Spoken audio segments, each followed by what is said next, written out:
Assalamualaikum warahmatullahi wabarakatuh. Masih bersama channel Wong Alas Kendeng.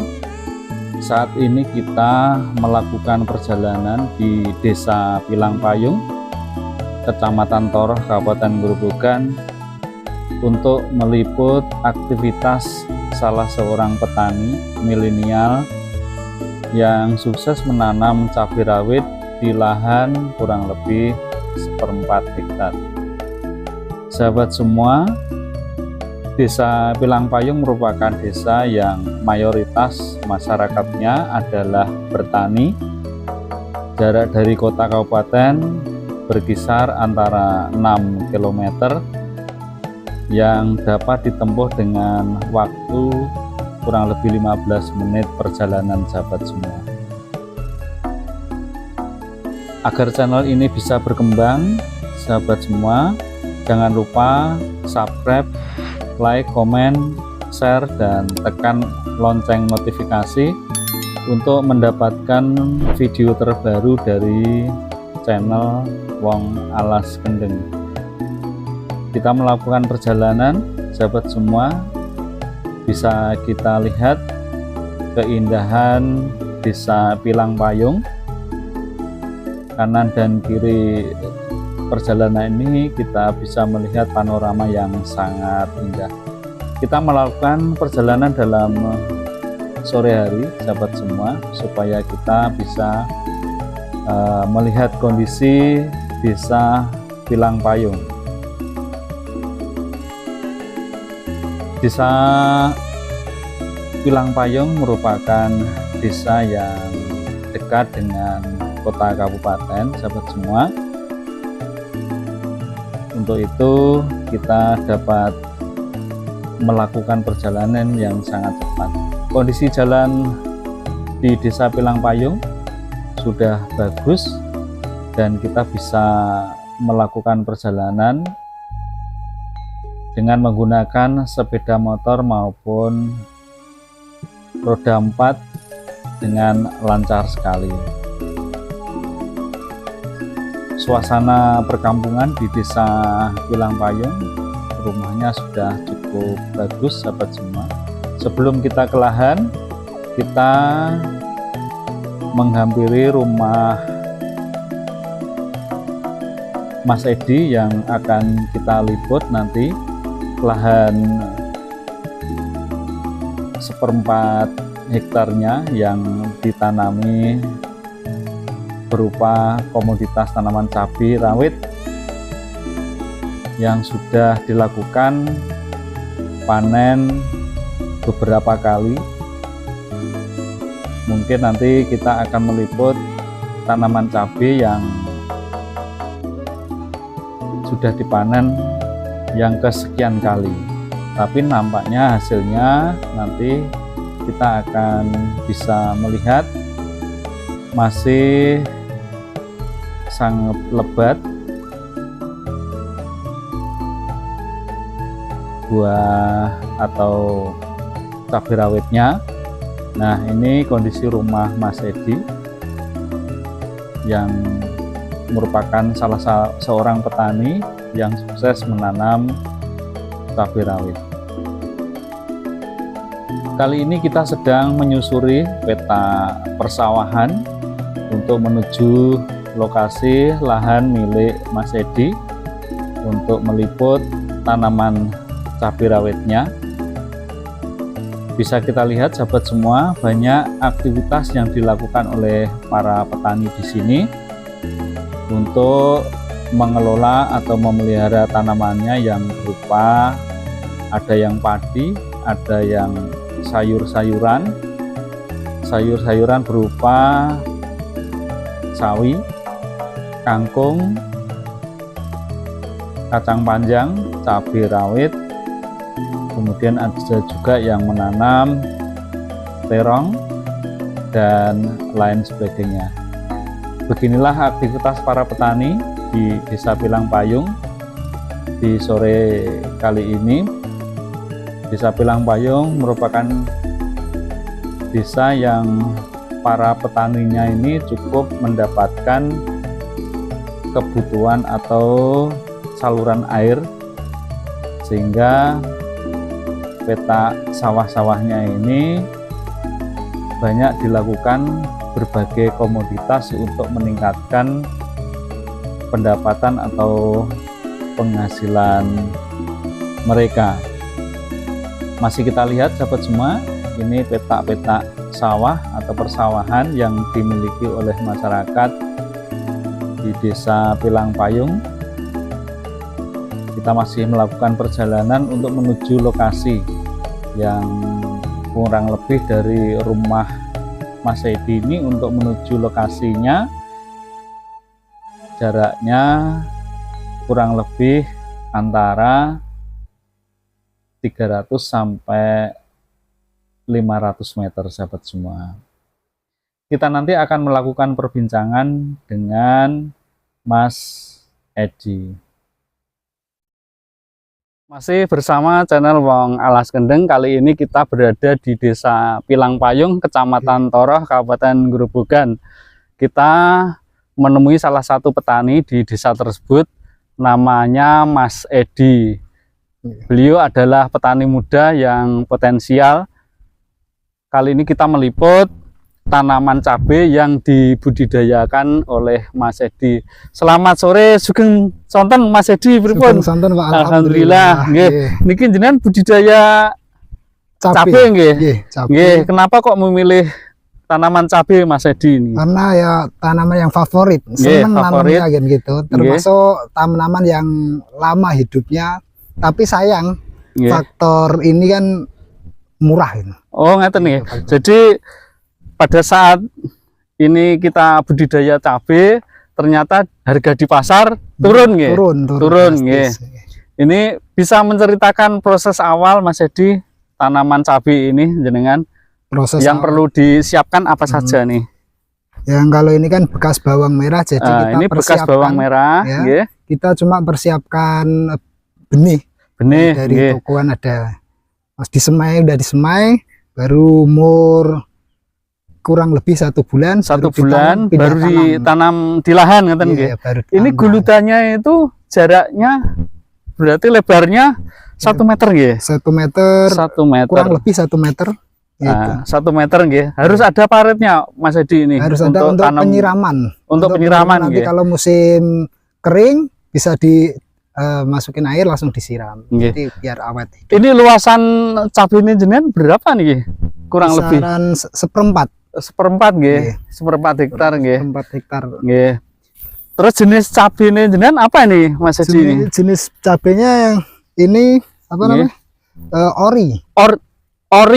Ya, jenis cabai ori. Ya. Ini buahnya lebat, semua bagus sekali. Ini belum pernah dipanen nggih Mas Edi nggih? Baru 2 kali, Pak. Baru 2 kali, 2 kali panen. Nggih. Terus ini tanaman ini sudah berumur berapa nih Mas Edi ini? 2,5 bulan. 2,5 bulan sudah dipanen 2 kali nggih. 2 kali. 2 kali. Ini rata-rata ini setengah atau seperempat nih? Seperempat nih. Ini kalau kemarin panen pertama mendapatkan berapa kilo kintal? Panen pertama awal 10 kilo, yang kedua 20 kilo. Ini nanti insya Allah besok nanti lagi. Ini yang paling banyak ini yang ketiga ini mungkin nggih Mas Edi nggih. Biasanya ke-4, ke-5 sampai ke-10 itu banyak. Banyak nggih. Jadi buah cabai awal ini baru mendapatkan berapa kilo? 30 kilo. 30 kilo. Harga terakhir 10.000. 10.000 per kilo, nggih. Murah. Kelihatannya murah, turun nggih.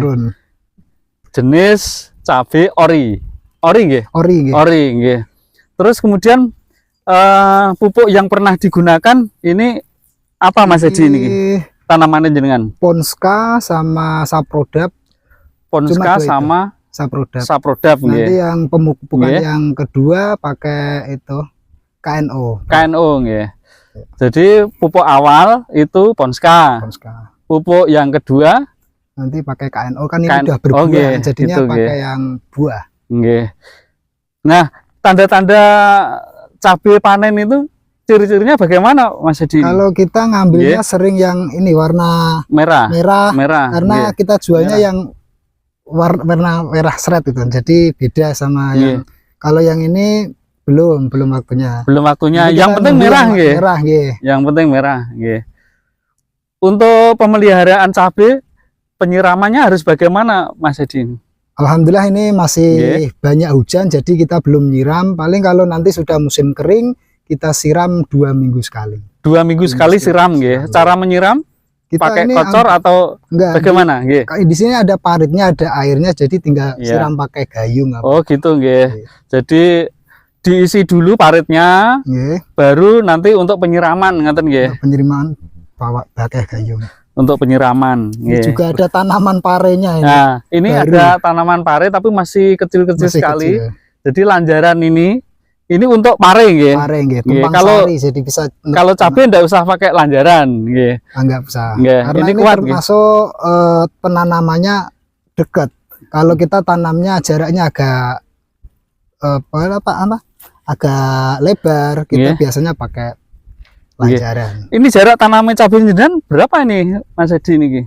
Ini saya buat 30 cm. 30 kali 30 kali 30 nggih. Jadi satu kotak ini 1 meter, isinya 3. Isinya 3 ya. Jadi setiap gulutan 1 petak ubin ya. Itu berarti isi 3 batang ya, 3 batang apa cabai ya? 4 itu. 3 sampai 4. Tergantung kita sendiri, kalau sukanya yang 4 bisa 4 semua, tapi ini ada yang 3, ada yang 4. Nggih.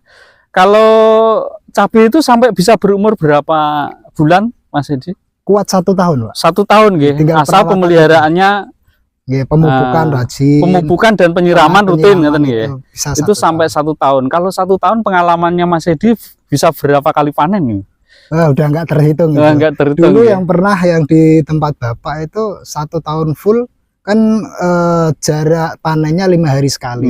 Jadi bisa dikalikan itu sama. Berarti setiap 5 hari sekali panen. Ya panen. Tapi ngambilnya ya cuma yang merah-merah. Yang merah. Yang merah. Yang merah. Hama penyakit yang pernah ditemui Mas Edi apa nih? Di sini untuk cabai. Untuk cabai trip itu bentuknya bagaimana Mas Edi? Yang bisa menyebabkan seperti ini nanti jadinya. Keriting. Keriting. Bikin keriting daun apa keriting? Daun. Keriting daun ya. Buahnya pun juga ikut jelek. Ikut jelek nggih. Terus cara mengatasinya Mas Edi? Cara mengatasinya ya kita banyak kan rekomendasi obat-obat banyak. Jadi kita tinggal pilih mana yang dipakai, tergantung yang kesukaan aja. Untuk bibitnya niki beli yang sudah jadi atau nyudu sendiri Mas Edi? Yang sebagian yang sudah jadi, yang sebagian kita bikin sendiri, nyudu sendiri. Ngaten nggih. Untuk tenaga panen seluas ini butuh tenaga atau cukup jenengan sendiri ini? Cukup, saya 1 hari itu selesai. Selesai nggih. Pagi sampai petang itu biasanya selesai. Nggih. Karena kita kan ngambilnya yang merah. Kalau ngambilnya yang hijau, yang putih, yang hijau ini bisa 2 hari. Sebetulnya hijau ini bisa dipanen nggih Mas Edi nggih? Oh bisa. Cuma harganya beda dengan yang merah. Biasanya waktu tahun lalu itu beda. Tapi untuk saat ini sama, karena yaitu turunnya harga cabai itu yang bikin merosot. Biasanya gitu perbandingannya setengahnya. Biasanya ini Pak laku 20, yang merah bisa 35-40. Tapi saat ini masih sama harga. Supaya buahnya lebat, mulai dari panen awal hingga tadi bisa berumur 1 tahun nggih Mas Edi. Itu bagaimana cara memeliharanya? Kita selalu melakukan penyiraman pasti. Penyiraman, penyemprotan itu sampai 4 sampai 1 minggu sekali. Nah, jadi nyemprotnya itu 1 minggu sekali pakai demolis kalau saya. Demolis nggih. Ya, ini demolis kaosnya demolis untuk semprot cabenya Mas Edi ngeten nggih. Terus kemudian yang lain apa lagi untuk pemeliharaannya? Kalau musim hujan kan biasanya ada layu, ada mati jamuran. Itu saya campur dengan obat jamur, pokoknya obat jamur apa aja. Fungisida ya. Fungisida lalu dicampurkan itu untuk menjaga, untuk biar nggak gampang mati. Kalau faktor keamanan bagaimana di sini Mas Edi? Karena ini kan cabai ini kan bisa jadi harganya pas tinggi pada gitu. saat tertentu bisa tinggi ngeten. Nggih. Tapi aman nggih. Alhamdulillah di sini aman. Aman Nggih, nggih, karena di Desa Pilang Payung ini ternyata banyak yang mengkomoditaskan sayur-sayuran ngeten nggih. Jadi Pak Mas Edi tidak sendirian nanam cabai. Jadi aman nggih. Ada yang cabai keriting, ada yang seperti ini banyak juga di sini sayur-sayur. Ngeten nggih. Kalau di tempat lain tuh kan ada tikus. Di sini sama Pak. Itu ada keluhan ya? Tapi mengganggu nih. Mengganggu. Tanaman cabai untuk juga. Ini kan kelihatan ompong kan gitu. Nggih. Ini karena dipangkas oleh tikus. Oh gitu. Jadi tikus itu ternyata di Pilang Payung juga ada dan mengganggu tanaman cabai nggih. Oh ngeten nih. Tidak hanya padi jagung nggih. Cabai pun nggih. Untuk mengatasi tikus di lahan jenengan. Untuk sementara sampai saat ini belum bisa diatasi karena diberi obat tikus pun kadang dimakan tapi ya nggak mati juga kan tikus. Oh ngeten nggih. Jadi selama ini dibiarkan nggih. Tapi tidak habis nggih tanaman jenengan. Tapi kalau sudah besar ini diganggu tikus enggak ya? Diganggu, biasanya pas waktu turun hujan paginya pasti pada rontok dimakan. Oh ngeten nggih gitu. Jadi sahabat semua ternyata di sini juga ada hama lain berupa tikus nggih. Yang mengganggu juga tanaman keluhan cabai. Utama itu yang tikus itu keluhan utama. Ini ada tumpang sari antara cabai dengan pare. Ini tanaman tidak saling mengganggu Mas Edi? Tidak Pak.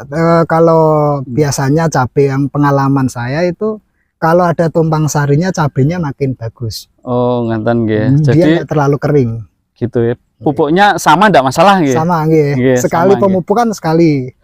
Kalau cabainya sudah tidak bisa produksi, nanti parenya masih melanjutkan produksi gitu ya, tapi, atau bareng? Satu ini kan sama dulu pare juga. Pare udah mati, ini tanam pare lagi, ini baru buah. Jadi bisa tumpang sari terus sampai 1 tahun itu kalau kuat ada air, kalau nggak ada air ya mati. Lah dari luasan sekian ini, mulai dari awal sampai nanti tanaman berakhir, prediksi Mas Edi ini bisa mendapatkan berapa kintal ton? Kurang lebih? Kurang lebihnya ya itu tergantung hama tadi juga. Kita panen kan kadang bisa maksimal, kadang enggak. Ketika bagus ternyata hamanya banyak, kita juga nggak bisa prediksi itu. Kalau dulu tempat Bapak 1 petak begini, 1 peti itu bisa 45 kilo, 45 kiloan itu 45 kali dikali kurang lebih ya 4 bulan. Yang bulan, full itu baik itu 4 bulan. 4 bulan nggih. 5 hari sekali. 5 hari sekali. 5 berarti katakanlah 1 minggu berarti 1 bulan bisa 6 kali kan? 6 kali. 6 kali 5 30. Nggih, 30 kali ya. 30 kali 45 kilo ya? 45 kilo. Iya, 45 kilo. 45 kali 30. Wah, luar biasa ini kali 10.000. Ini penghasilan Mas Edi melebihi padi mungkin ya? Iya juga sih. Ini hitungan analisanya kasar katen nggih.